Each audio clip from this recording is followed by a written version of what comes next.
بعث فیہم رسولا۔ اللہ کا مومنین کرام پر عظیم احسان ہے کہ اس نے نبی و خاتم المرسلین کو قائد و رہبر اور ہادی و امام بنا کر مبعوث فرمایا۔ حق بھی یہی ہے کہ اللہ نے بہت بڑا احسان کیا ہے انسانوں پر۔ نبی و رحمت للعالمین نہ ہوتے ہمیں اسلام کا کوئی حکم نہیں ملتا، نہیں معلوم ہم کہاں اور کیسے بھٹکتے رہتے۔ رب کریم نے رحمت للعالمین کے ذریعے سے انسانوں کی ہدایت فرمائی، جس کے لیے سب سے پہلی وہی غار ہرا، جبل نور، نور کا پہاڑ نام ہے اس کا، اور وہاں پر جو غار ہے وہ غار سور سے بھی دور ہے، مکے سے اور دور ہے، لیکن رب کریم نے محبوب خدا کو یہ مقام عطا کیا ہے کہ اعلان نبوت سے کئی سال پہلے سے وہاں عبادت کے لیے جایا کرتے تھے اور عبادت الہی میں مصروف رہتے تھے۔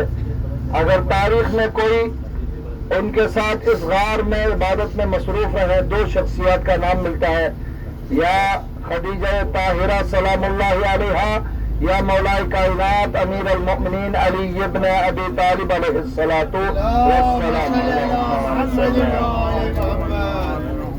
نبی کریم کا عبادت کے لیے آنا زیادہ تعجب خیز نہیں ہے۔ اس سنگلاخ پہاڑ تک جناب خدیجہ نبی کریم کے لیے دن میں کئی بار کھانا لے کر تشریف لایا کرتی تھی، اور ان کے ساتھ عبادت میں اسی طریقے سے جیسے نبی انجام لایا کرتے تھے مصروف رہا کرتی تھی۔ جب آپ نے اعلان نبوت فرمایا تو جناب خدیجہ طاہرہ نے یہ تصدیق فرمائی تھی کہ مجھے چند سال پہلے سے یقین تھا کہ آپ اللہ کے سچے اور آخری نبی ہے۔ درود پڑھے محمد و آل محمد۔ قرآن مجید میں مولا کائنات کی جہاں اور تعریفیں اور کمالات و فضائل کا بیان ہے، وہاں ایک آیت اطاعت ہے، اطیعوا اللہ واطیعوا الرسول واولی الامر منکم۔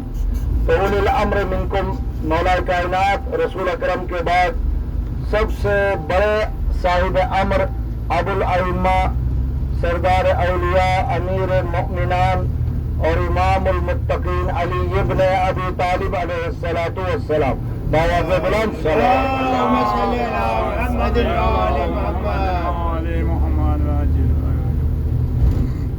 اسی طرح سے آئے ولایت ہے، انما ولیکم اللہ ورسولہ والذین آمنوا الذین یقیمون الصلاة ویؤتون الزکاة وہم راکعون۔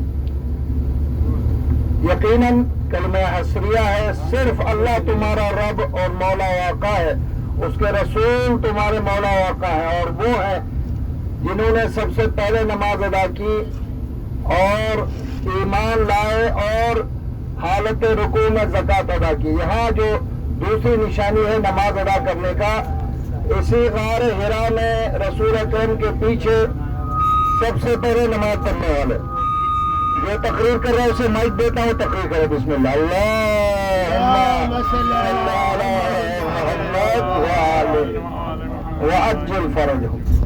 تو نبی کریم صلی اللہ علیہ وآلہ وسلم پر سب سے پہلی وہی سورہ علق، جس کے ابتدائی الفاظ اقرا ہے، جس کی وجہ سے سورہ کو سورہ اقرا بھی کہا جاتا ہے، 5 آیتیں نازل ہوئی ہیں۔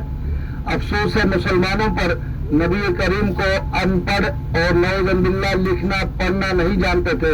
رب کریم نے سب سے پہلا حکم پڑھنے کا حکم دیا ہے، اگر پڑھنا نہیں جانتے تھے تو کہ خدا عبث بات کرتا ہے، نعوذ باللہ ایسا نہیں ہے۔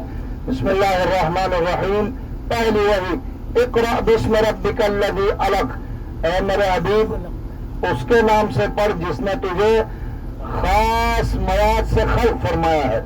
اللہ تبارک تعالیٰ نے انسان کی خلقت کا اشارتاً ذکر فرمایا، الذی خلق الانسان من علق، اقرأ وربک الاکرم الذی علم بالقلم۔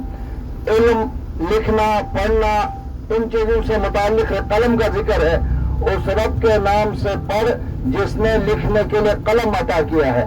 سبحان اللہ، اقرأ وربک الذی علم بالقلم علم الانسان ما لم یعلم۔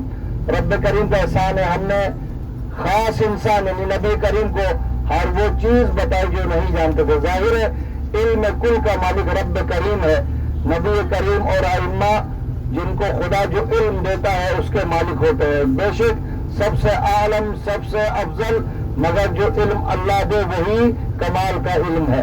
لہذا علم بالقلم کے بعد علم الانسان ما لم یعلم ہے. اسے پہلی وہی کہا جاتا ہے.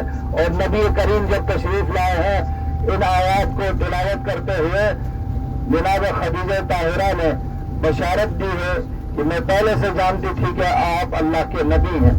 اور یہاں سے جو سلسلہ شروع ہے آپ حضرات کے علم میں یہ بات ہوگی. میں نے کوہ ابو قبیس کا ذکر کیا تھا. کوہ ہرا سے یعنی کوہ نور سے اتر کر جب آئے ہیں تو سب کو یوں مخاطب کر کے فرمایا کیا تم لوگ مجھے جانتے ہو اور میرے کلام کے بارے میں گواہی دیتے ہو کہ میں نے کبھی جھوٹ اور غلط بیانی سے کام نہیں لیا. قالوا بلا, سارے مکے والوں نے گواہی دی کہ آپ امین بھی ہیں اور صادق بھی ہیں. تاریخ میں یہ بات سچ ہے کہ کہا اگر پہاڑ کے پیچھے سے کوئی لشکر تم پر حملہ آور ہے تم باور کرو گے؟ کہا کیوں نہیں, ہم نے بچپن سے کبھی آپ کو جھوٹ بولتے نہیں دیکھا. یہ وہ تعلیم ہے کہ جو عمل کے ذریعے انسان دوسروں کو حقیقی علم دے سکتا ہے. زبانی تبلیغ اپنی جگہ پر لیکن کردار کے ذریعے تبلیغ کرنا سب سے اہم تبلیغ ہے. عزیزان محترم, جب نبی کریم نے فرمایا اگر ایسا ہے اور تم پہاڑ پر چڑھ کر دیکھو کہ پیچھے کوئی لشکر نہیں پھر بھی یقین کرو گے؟ کہا ہمیں تمہاری زبان پر اتنا یقین ہے کہ ہم کہیں گے کہ ہم اندھے ہو گئے ہیں, ہمیں لشکر نظر نہیں آ رہا.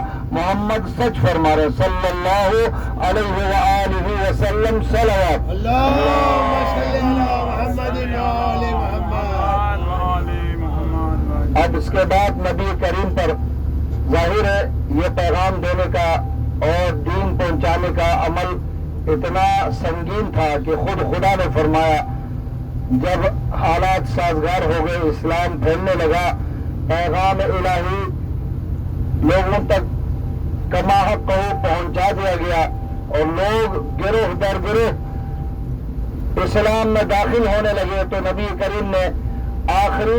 کریم کو رب کریم نے آخری پیغامات کے طور پر سورہ الم نشرح میں یہ فرمایا بسم اللہ الرحمن الرحیم الم نشرح لک صدرک ووضعنا عنک وزرک الذی انقض ظہرک. اے رسول کیا ہم نے تمہارے سینے کو کشادہ نہیں کیا؟ کسی بھی عمل کے لیے آمادگی, ہمت اور آرزو کا ہونا اور انسان کے مصمم ارادے کا ہونا ضروری ہوتا ہے. اسباب زیادہ اہم نہیں ہوا کرتے, انسان کا ارادہ سب سے اہم ہوتا ہے.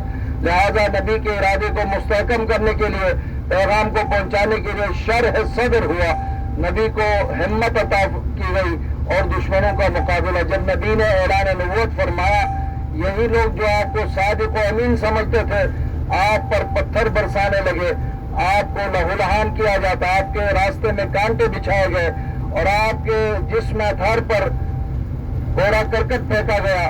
مگر اخلاق رسول جس کے ذریعے سے نبی کریم نے ان کانٹے بچھانے والوں کو, ان کوڑا کرکٹ پھینکنے والوں کو اور راستہ روکنے والوں کو اپنا گرویدہ بنایا.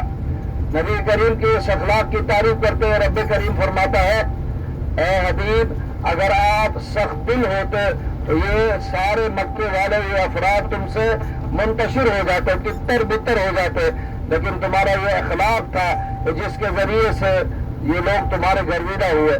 ابو لہب, ابو جہل جیسے لوگ بھی آپ کی فصاحت, آپ کی بلاغت, آپ کے اخلاق سے مرعوب ہوتے, چھپ چھپا کر نبی کے کلام کو سنتے, قرآن کو سنتے, اور اس طرح سے اعلان نبوت کا سلسلہ جاری رہا. آپ دائیں جانب دیکھیں یہاں پر چھوٹی چھوٹی دیواریں نظر آ رہی ہیں. یہ در حقیقت ایک نہر ہے.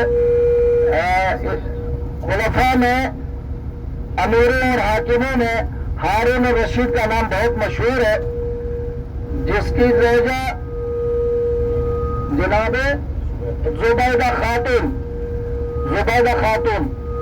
نہیں معلوم صحیح تاریخ کی, کون سی تاریخ کی بات ہے, کون سے سال کی. میاں بیوی حج پر آئے اور حجاج کرام کو یہاں پانی کے سلسلے میں بہت پریشان دیکھا. انہوں نے 100 میل دور سے نہر بنانے کا حکم دیا اور یہ نہر زبیدہ کے نام سے مشہور ہے. یہ دیواریں گواہی دے رہی ہے سال ہر سال تک حجاج کرام اس نہر زبیدہ سے سیراب ہوتے رہے اور پانی انہیں مہیا کیا جاتا رہا.